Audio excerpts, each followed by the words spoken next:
Hi, and welcome to my discussion/critique of BioShock Infinite Burial at Sea. As with the other videos on my channel, this is a discussion about a movie, video game, television show, anime, or any other creative work. In this particular case, I'll be looking critically at Burial at Sea's gameplay and story, with attention given to both episodes. Obviously, spoilers abound, so anyone who's yet to play the DLC, BioShock Infinite, and or even the original BioShock and BioShock 2 should refrain from listening to the rest. Now, I discussed most of my feelings about Infinite in general in a previous video, but Burial at Sea is so different from the main game in a variety of ways that it merits its own discussion. Anyone who listened to my video on Infinite will know that, while I generally do like the game, I was very disappointed with its stripped down gameplay and what I consider to be a weightless, wasted story. That said, while Burial at Sea certainly isn't perfect, I enjoyed it much more in both of its episodes than I did Infinite. When I first heard about Infinite's DLC returning to Rapture, I was immediately interested, especially considering the fact that it was going to give us a glimpse of Rapture prior to the Civil War that we only heard about in BioShock 1. Rapture was always a much more authentic, compelling, and fully realized setting than Columbia could ever hope to be. In some ways, the first two BioShock games are only as good as they are because of Rapture, because it was so carefully crafted and put together. Rapture itself is a character, a force of nature, something that drives the action as much as the action drives it. My love of BioShock 2, for example, stems from the fact that it takes Rapture and evolves it, makes it grow. Columbia, however, was hardly ever more than a thin sketch of a world in Infinite, more window dressing than store, if you will. So I was more than happy to see the DLC take place in an infinitely more interesting location, no pun intended, even if it meant being redundant. I love Rapture, but don't get me wrong, its story was absolutely done in the first BioShock, and while the second game pushed it along and drew very interesting material from it, the story, while great, was entirely contrived and retroactively constructed. BioShock 2's cast, including Sophia Lamb, Eleanor, Subject Delta, all of them were obviously retroactively included into the Rapture mythology. The story of Jack, Tenenbaum, Andrew Ryan, Frank Maltane, and all the other characters of the original BioShock, that was done, finished, and there was no new material to squeeze out of it. That's why Rapture, despite being so fresh in general, feels so redundant. We've seen all it has to offer, really, and there's no real reason to revisit it. Still, I was willing to buy into one last visit to Rapture, in the interest that the pre-Civil War glimpse and the presence of Booker and Elizabeth DeWitt would make the setting relevant again. Just to reiterate, I like Booker and Elizabeth, and one of my personal qualms with Infinite is that neither character, at least the versions of them we accompany throughout the game, receive any real closure. Their journey is lifeless and impotent precisely because it's happening, and will happen infinitely. There's no agency or meaning to the player engaging in the journey in BioShock Infinite. I was hopeful that Burial at Sea would rectify this to some degree, that we get a more proper send-off for these two characters. Rapture is really something to revisit, and I was immediately taken with it all over again upon starting the DLC. It's just a gorgeous place, dripping with atmosphere, and I greatly enjoyed seeing it in its prime. The noir vibe to the proceedings helps elevate the atmosphere and sense of mystery, although of course, it isn't long before Booker and Elizabeth, and the player by extension, find themselves dumped by Sandra Cohen into a Rapture we're all more familiar with, dismal, dilapidated, and dead. Regardless, Fontaine's department store is still a riveting area, and it's a testament to the strength of Rapture as a world and concept that it feels so fresh. I immediately settled into the old, methodical style of play that the original BioShock advocated, snooping around, hoarding supplies, collecting items and weapons, and engaging in small skirmishes with enemy splicers, forced to think on my feet instead of rely on my twitch reflexes. Burial at Sea plays like the original BioShock, not Infinite, and that's to its credit. Some of the inclusions of Infinite feel out of place, in fact, such as the shoehorned in sky rails, which didn't feature into the former BioShock games at all, as far as I can remember. I didn't even realize I was using a weapon wheel until I was deep into the DLC. A weapon wheel that was, let's not forget, entirely absent from Infinite's main game, having been replaced with that awful two-weapon system.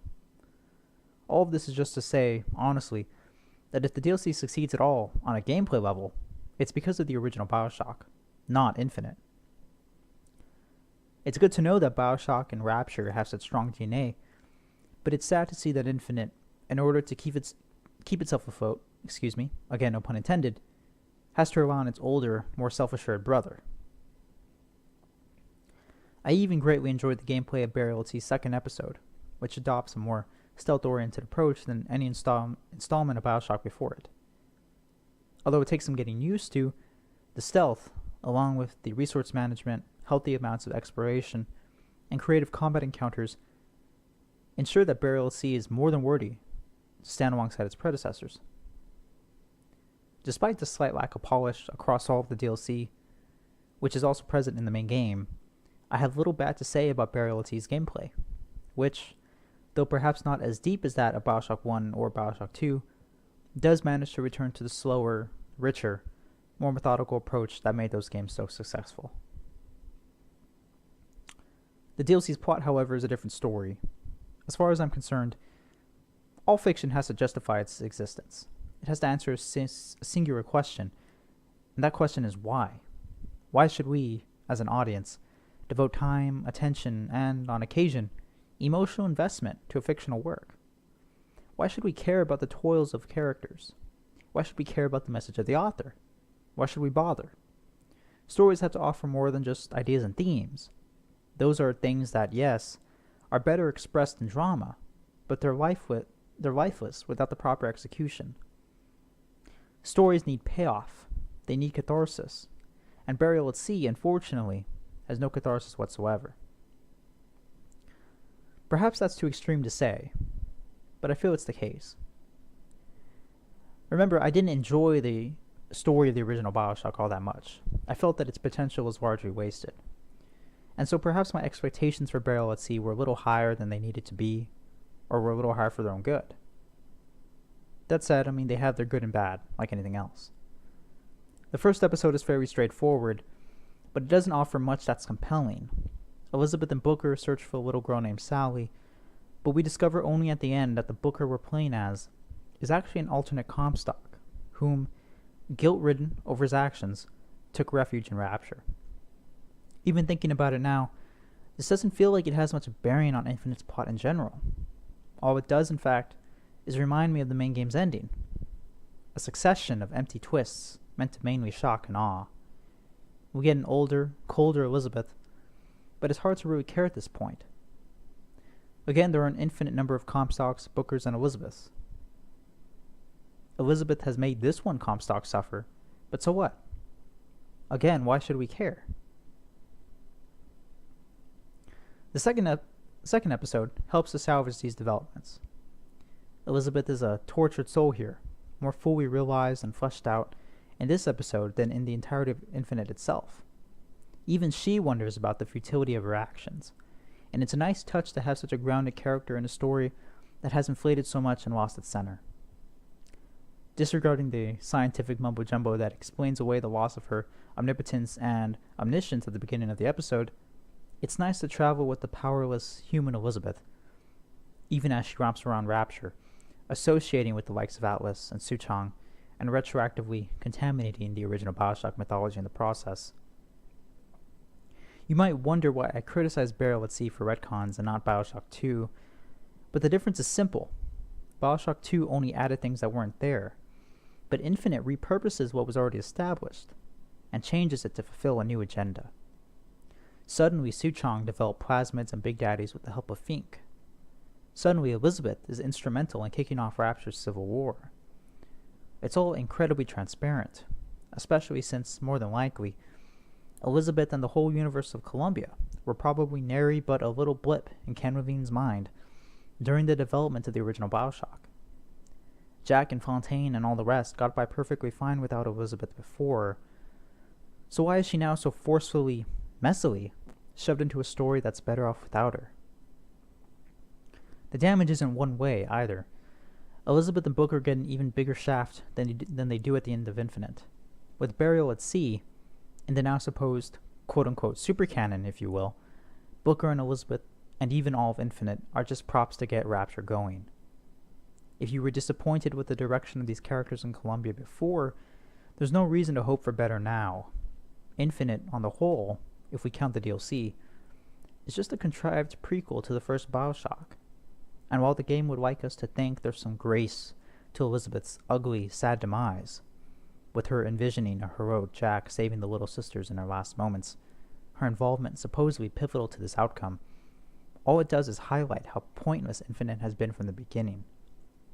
The wonderful world of Columbia, so full of potential and populated with potentially deep, rich characters such as Booker, Elizabeth, and Comstock, has been so tragically wasted, torn up and reassembled into a Frankenstein-like creature to make us remember how good BioShock 1 is. And don't get me wrong, BioShock 1 is a damn good game, but did we need a possibly even better game, with a possibly even better narrative and cast, to be cannibalized for that reason? I can ultimately respect the ambition and vision, the big, epic tapestry of the BioShock universe tied together with the multiverse conceit, but it simply never worked. The multiverse conceit has over and over again cheapened the integrity of both Infinite and the original BioShock. Bigger is not always better, and I can't help but wonder what Infinite would have been like as a self-contained game, sharing mechanical similarities and thematic analogs with its parent, of course, but sporting a completely original and standalone story and cast. With the dissolution of Irrational Games as we knew them, the possibility of ever getting any sense of such is slim at best. With all of this said, there were moments when Infinite and Burial at Sea absolutely captivated me with their latent magic. Booker's visit to the lighthouse and his arrival in Columbia, along with Elizabeth's dream of a luscious, idyllic Paris, are beautiful moments. They present a window into a universe where BioShock Infinite really is the game it was meant to be, rather than a troubled, but occasionally bright and graceful, game torn between ideas, audiences, and ambitions. In any case, that wraps up my discussion and critique of BioShock Infinite Burial at Sea. Not a bad game, and not a bad DLC. And in fact, like I said, they have moments of good. But I feel that the direction that both go in is just too damaging for its own good. And it's just a shame that the games couldn't be more than what they are. Anyway, thanks for listening. Hopefully you'll listen to any more videos I put out. If you're more interested in my thoughts on the original BioShock Infinite, the main game, please refer to the video I made for that previously. I go into more detail about the gameplay and the story and why I feel they're so lacking. With that, thank you, and catch you around.